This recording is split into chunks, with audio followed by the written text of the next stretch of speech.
कुछ समय पहले तक दुनिया की अधिकांश आबादी खेतों पर काम करती थी और विश्व की अर्थव्यवस्था का कुल उत्पादन ज्यादातर कुल कृषि उत्पादन था और ये उत्पादन भूमि के निश्चित आकार तक सीमित था। अर्थव्यवस्था का कुल उत्पादन साल दर साल बहुत ज्यादा नहीं बदला। पाई का आकार निश्चित था। दुनिया एक जीरो सम गेम थी। ऐसी ठहरी हुई दुनिया में बेहतर होने का एकमात्र तरीका है कि कोई और खराब हो। यदि आप पाई का बड़ा हिस्सा लेते हैं तो किसी और को छोटा मिलता है। यदि आपको अधिक भोजन चाहिए तो जीतना, लूटना और चोरी करना महान रणनीतियां हैं। आपके पड़ोसी का नुकसान आपका लाभ है। हजारों वर्षों से यही स्थिति थी। अधिक हिस्सा पाने के लिए समाजों ने एक दूसरे पर लगातार आक्रमण किया। आर्थिक असमानता चरम पर थी। कुछ के पास वो सब था जो वे चाहते थे, जबकि अन्य को टुकड़ों पर रहना पड़ा। फिर औद्योगिक क्रांति हुई और सब कुछ बदल गया।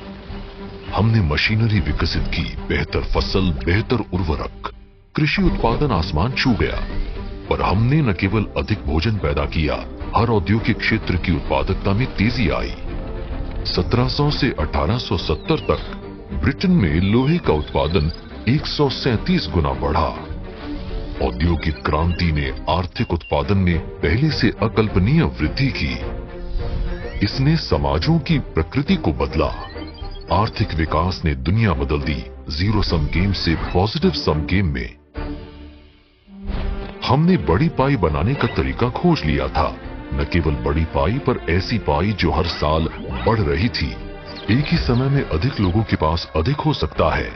ये विकास आज भी फैल रहा है, वह जारी है। एंटीबायोटिक्स जीवाणु मारे, पावर प्लांट ऊर्जा दे, फोन हमें जोड़े, विमान हमें दे सस्ता सफर, फ्रिज भोजन रखते हैं। पूरी इकोनॉमी में निरंतर प्रगति आज हमें सामान्य लगती है।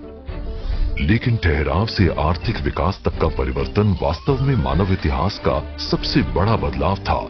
ये कैसे संभव हुआ? इस व्यापक परिवर्तन के मूल में नए विचार हैं जो नवाचार की ओर ले जाते हैं। नवाचार की कई परिभाषाएं हैं, पर इस वीडियो के संदर्भ में इसका मतलब मौजूदा समस्याओं के बेहतर समाधान और अनजान समस्याओं के समाधान से है। अधिक नवाचार से आप जटिल व दिलचस्प समस्याएं खोजते हैं। जब आपकी इच्छाएं व जरूरतें विकसित होती हैं। 250 साल पहले नॉर्वे में औसत नागरिक शायद कुछ अच्छे जूते चाहते थे। 150 साल पहले शायद एक साइकिल, 80 साल पहले एक कार, 30 साल पहले सस्ती हवाई यात्रा। और इसी तरह जो चाहिए वो मिलने पर हम रुकते नहीं, चीजों को और बेहतर बनाने का सोचते हैं, चीजों को और भी अधिक बेहतर। मानव इतिहास के 0.1% में नई पॉजिटिव सम दुनिया मौजूद रही है और हमें अभी तक इसकी आदत नहीं है। इसका परिणाम वास्तव में अनजाना लगता है। एक पॉजिटिव सम दुनिया में ये आपके व्यक्तिगत स्वार्थ में है कि पृथ्वी ग्रह पर हर इंसान संपन्न हो। ये आपके लिए अच्छा है अगर उन देशों के अनजान अनसुने हिस्सों में लोग समृद्ध हो रहे हैं। दुनिया को एक बेहतर जगह बनाने का ये एक स्वार्थी तर्क है। एक पॉजिटिव सम दुनिया में जितने अधिक लोग समृद्ध होते हैं, आपका अपना जीवन उतना ही बेहतर होता है। ये नवाचार की प्रकृति के कारण है। ये मूल रूप से आपूर्ति और मांग से प्रेरित है। लोगों को योगदान की आजादी व शिक्षा से आपूर्ति बढ़ती है। वे आविष्कारक, शोधकर्ता, इंजीनियर या नए विचार लाने वाले विचारक बनते हैं। अमीर होने से व नए समाधानों के भुगतान से विचारों की मांग बढ़ती है। वे नवाचारों के बाजार का आकार बढ़ाते हैं। नवाचार प्रोत्साहन का अनुसरण करता है। यदि बहुत से लोग किसी चीज को चाहते व भुगतान कर सकते हैं, तो इनोवेटर्स का ध्यान उस ओर जाएगा। जो लोग सबसे खराब स्थिति में हैं, उनके जीवन में सुधार का प्रभाव कई गुना बढ़ जाता है। ये विचारों की मांग को बढ़ाता है, जबकि साथ ही विचारों को पैदा करना आसान बनाता है। आइए सभी के फायदे का उदाहरण लेते हैं। कैंसर का इलाज। अगर 1 अरब लोगों के पास कैंसर के इलाज के लिए धन है, तो इस मांग के अनुसार नवाचार होगा। तो चिकित्सा खोज में अरबों डॉलर का निवेश हुआ। इसका बड़ा प्रभाव पड़ा, पर अभी भी सभी प्रकार के कैंसर का इलाज नहीं है। दुनिया में हर छठा इंसान कैंसर से मरता है। आप उनमें से एक हो सकते हैं। अब कल्पना कीजिए कि यदि मांग अधिक होती, 1 अरब लोगों के कैंसर के इलाज का भुगतान करने में सक्षम होने के बजाय 4 अरब होते या 7 अरब। अगर हम कैंसर के इलाज में 7 गुना अधिक निवेश करते तो दवा कितनी विकसित हो सकती थी। अभी भी बहुत सारी मानवीय क्षमताएं बर्बाद हो रही हैं। एक विकासशील देश का गरीब किसान आपके काम का नहीं है, पर अगर वो अमीर हो जाए, उसके बच्चे कॉलेज में अपना समय आपके लिए उपयोगी चीजों को बनाने में बिता सकते हैं। विकसित दुनिया में नवाचार के कुछ हॉटस्पॉट होने के बजाय पूरी दुनिया में कई हॉटस्पॉट होंगे।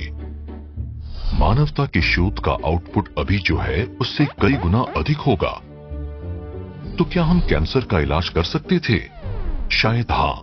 अगर शोध पर 7 गुना ज्यादा खर्च करते, काम करने वाले लोग 7 गुना अधिक होते, व चिकित्सा रिसर्च का वैश्विक नेटवर्क होता, तो निश्चित रूप से हम बहुत आगे होते। और ये तर्क का मूल है, जितने अधिक लोग वही चाहते हैं जो आप चाहते हैं, आपको इसे पाने की अधिक संभावना है। पॉजिटिव सम दुनिया में रहने का यही मतलब है। यदि गरीब गरीब ही रहे तो आपको अधिक पाई नहीं मिलेगी। बड़ी पाई तब मिलती है यदि गरीब अमीर होते हैं, विचार लाते हैं और वैश्विक पाई बढ़ाते हैं। आपको स्पेस ट्रैवल पसंद है?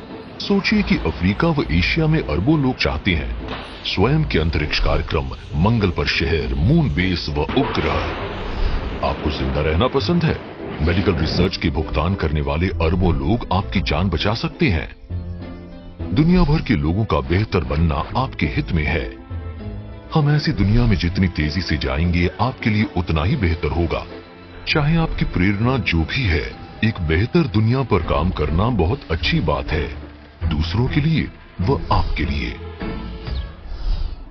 इस वीडियो के प्रायोजक आप हैं। देखना व शेयर करने से मदद मिल रही है और हम आभारी हैं कि हम जो कर रहे हैं आप इस बात की परवाह करते हैं। देखने के लिए धन्यवाद।